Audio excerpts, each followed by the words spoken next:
The following is a clip from the highly acclaimed educational radio program, The White Riot Show. So as I'm getting on the bus, I'm, putting my Metro card in to pay. And as I go by, I just look up at the guy, making conversation. I said, hey, late today. What's the matter? Lots of traffic on the road?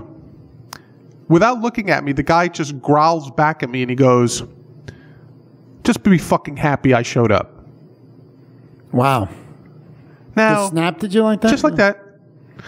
And I didn't even know how to react. I just kind of shuffled to the back of the bus, and I'm like, what the fuck? But the more I thought about it, the angrier I got. I'm like, I should have taken that fucking guy's head and put it right through the windshield. Should have beheaded him. And fucking beheaded him and then shot him in the head. But seriously, what kind of fucking attitude is that for a paying customer? Unfortunately, you ran into an incredibly rude person. Much like that Irish guy who tried to interview you. Yeah. Look, that's terrible. Was he an Obama supporter? He must have been. A Romney supporter? Okay. Yeah. But no, well, they're all union guys, so of course they have to be. They're douchebags. And you know what happens? To me, now this used to be a bus line that was privately owned. And then the city bought like 5-6 years ago. Right, Queen Surface or whatever. Queen Surface bus, right. So what's interesting to me here is, did you ever, I am convinced that these people act this way, they talk to you this way, because they're confident that nobody can fire them. Oh, that's very possible. They just can't be fucking fired. Yeah.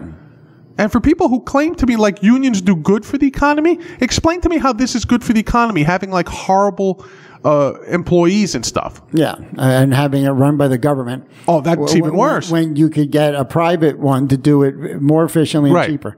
Well, Judah Lariam, you know how to push my buttons. You just set me off. But no, seriously, the point here that I'm trying to make is you're absolutely right, because the union protects lousy workers. We understand that. Of course. Right? But then believe it or not, I don't care about unions in the private sector. If they think that's the best way to negotiate and the employer thinks that's the best way to negotiate, that's fine by me. Like the NFL, I don't give a fuck. You want to have unions, you want to go on strike, do whatever you want. But when it's a municipal union, what's the incentive for the government, in this case, who's the employer in this case, to negotiate a profitable deal? There is none. They're gonna get their way, and that's it. Because if they lose money, who foots the bill? The taxpayer. The taxpayers. They don't give a fuck. Yeah. They'll pay anything to just keep the peace. And meanwhile, you have these assholes who are not good at their job. They're lazy. Right. They have a horrible attitude because their job sucks and they don't want to do it. Right. And they wish they were doing something much more exciting and interesting, like being on the radio. Yeah. But that's horrible, Judah Larry. It really ruined my day. Yeah. You know what? You're your problem, John, is you're like a girl who wants to be educated. You're just a fucking you're a ball busting complainer. 40 minutes late. I could just see you. 40 minutes late, probably pointing with your index finger to watch. 40 minutes late, you son of a bitch. Well, I parted my ass cheeks and then said, you're 40 minutes late. 40. Oh yeah. 40. Yeah. That guy was so fucking bad. By the way, the only thing worse than that fucking guy... Was there traffic? No traffic, because it was so late that the rush hour had passed already. But I'll tell you... That's funny. His being late actually worked. Maybe he was right. Maybe I should have just shut the fuck up. Next time, just sit down.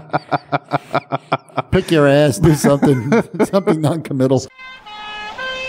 Join us every week at www.whiteriotshow.com to follow the latest exploits of Big Fat John and Judah Larry M. This is Mark, the man with the golden voice, and I'm not wearing any pants.